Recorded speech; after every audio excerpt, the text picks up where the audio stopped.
Selanjutnya saya akan menjelaskan teknik pengumpulan data, populasi, dan sampel. Latar belakang, peneliti merupakan proses kreatif untuk mengungkapkan suatu gejala melalui cara tersendiri sehingga diperoleh suatu informasi. Pada dasarnya, informasi tersebut merupakan jawaban atas masalah-masalah yang dipertanyakan sebelumnya. A. Pengertian sampel. Sampel secara sederhana diartikan sebagai bagian dari populasi yang menjadi sumber data yang sebenarnya dalam suatu penelitian. Dengan kata lain, sampel adalah sebagian dari populasi untuk mewakili seluruh populasi. Teknis sampel ini terdiri dari dua tahap, yaitu tahap pertama, penentuan sampel daerah, yang kedua, tahap penentuan orang-orang yang ada di daerah itu. Pengunduhan sampel dalam kegiatan penelitian dilakukan dengan berbagai alasan. Yang pertama, ukuran populasi. Yang kedua, biaya masalah. Yang ketiga, masalah waktu. Yang keempat, percobaan yang sifatnya merusak. Yang kelima, masalah ketelitian. Yang keenam, masalah ekonomis. Keuntungan sampling meliputi yang pertama, kesimpulan umum diperoleh murah, cepat, dan dapat dipertanggungjawabkan. Tingkat kesalahan sampling error dapat dihitung. Yang kedua, validitas pengukuran ditingkatkan melalui kontrol variabel. Yang ketiga, variabel penelitian dapat diperluaskan dan diperdalam dengan ketelitian tinggi meski hanya sebagian populasi. Kriteria desain sampling baik. Yang pertama, desain benar atau sesuai tujuan, populasi homogen atau heterogen. Yang kedua, ukuran sampel cukup untuk divariabilitas atau lebih besar jika bervariasi tinggi. Yang ketiga, pelaksanaan tepat atau randomisasi sampling frame lengkap tanpa duplikasi. Selanjutnya B, teknik pengambilan sampel. Teknik pengambilan sampel sangatlah diperlukan dalam sebuah penelitian karena hal ini digunakan untuk menentukan siapa saja anggota dari populasi yang hendak dijadikan sampel. Probability sampling yaitu teknik pengambilan sampel yang memeriksakan peluang yang sama bagi setiap unsur atau anggota. Populasi yang dipilih menjadi anggota sampel terdiri dari 4 macam yang akan dijelaskan sebagai berikut. Yang pertama, simple random sampling dikatakan simple sederhana, karena pengambilan anggota sampel dari populasi dilakukan secara acak tanpa memperhatikan strata yang ada dalam populasi itu. Rumsfeld N sama dengan N per N kuadrat. Keterangannya, N sama dengan banyaknya sampel, N banyaknya populasi, nilai presisi atau tingkat kesalahan. Keuntungan pertama, mudah dilakukan karena pengambilan sampel secara acak. Yang kedua, setiap anggota populasi punya peluang yang sama.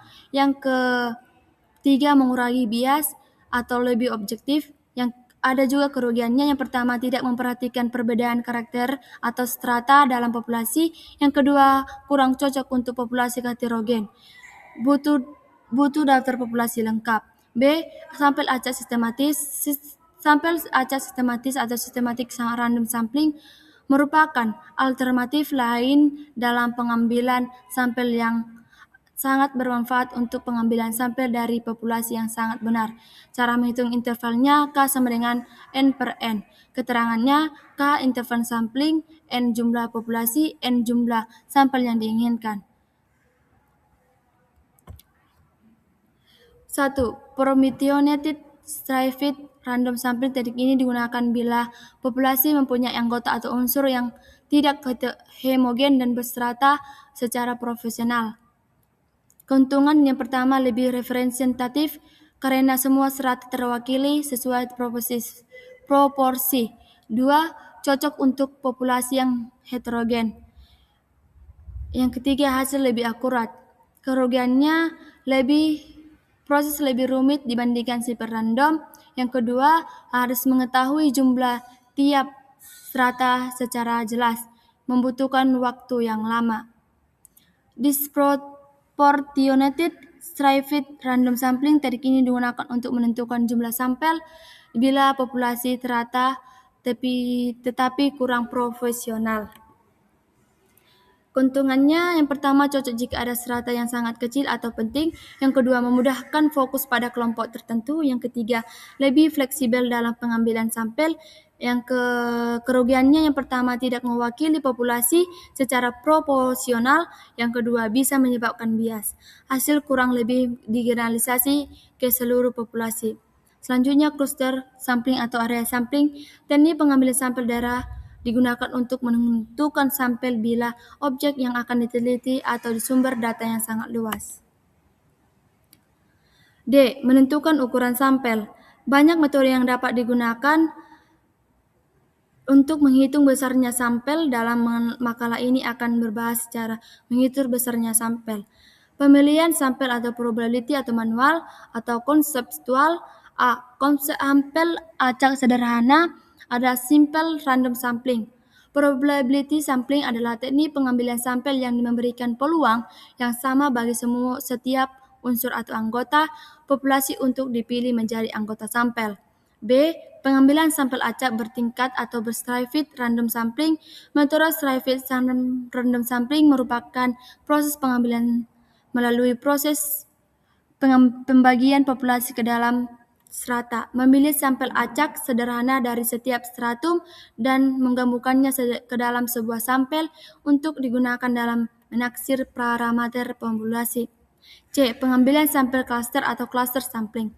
Cluster sampling adalah di mana seluruh populasi dibagi menjadi cluster atau kelompok. Selanjutnya, sampel acak diambil dari cluster ini yang semuanya digunakan dalam sampel akhir. Tahapan untuk cluster sampling dapat diringkas sebagai berikut. Yang pertama, pilih pengelompokan cluster untuk rangka sampling seperti jenis perusahaan atau wilayah geografis. B. Beri nomor masing-masing cluster. C. Pilih sampel menggunakan random sampling. Kelebihan dan cluster atau kelompok kelemahan teknik pengambilan. Yang pertama, kelebihan mudah diimplementasikan, hemat biaya sampel. Yang kedua, kekurangannya tidak tepat, sulit untuk menghitung hasil interpretasi.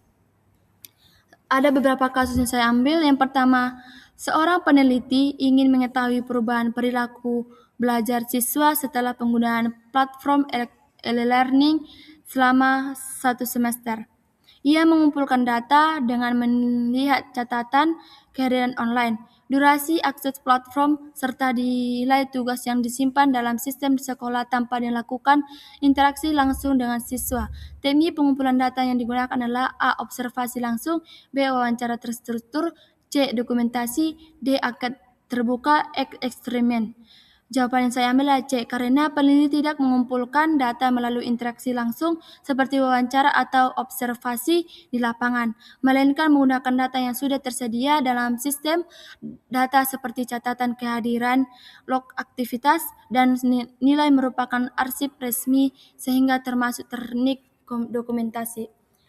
Soal yang kedua, sebuah penelitian bertujuan untuk mengetahui tingkat kecermatan akademik pada mahasiswa program studi manajemen angkatan 2022 di Universitas Y.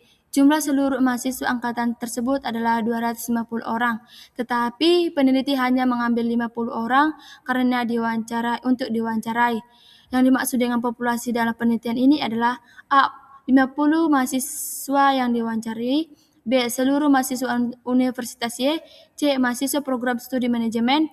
D. 250 mahasiswa angkatan 2022 program studi manajemen. E. Mahasiswa yang tersedia menjadi responden. Jawaban saya pilih adalah D. 250 mahasiswa angkatan 2022 program studi manajemen. Karena populasi adalah keseluruhan subjek yang menjadi sasaran penelitian sesuai dengan kriteria yang telah ditentukan. Dalam kasus ini, kriteria tersebut adalah mahasiswa manajemen informasi angkatan 2022 sehingga seluruh 2050 mahasiswa tersebut merupakan populasi, bukan hanya diwawancarai. Yang ketiga, seorang peneliti ingin mengetahui kebiasaan penggunaan media sosial pada siswa SMA di sebuah kota. Ia membagi sekolah menjadi 3 kategori, yaitu negeri, swasta, dan internasional. Dari masing-masing kategori, ia kemudian memilih sejumlah siswa secara acak untuk dijadikan responden penelitian.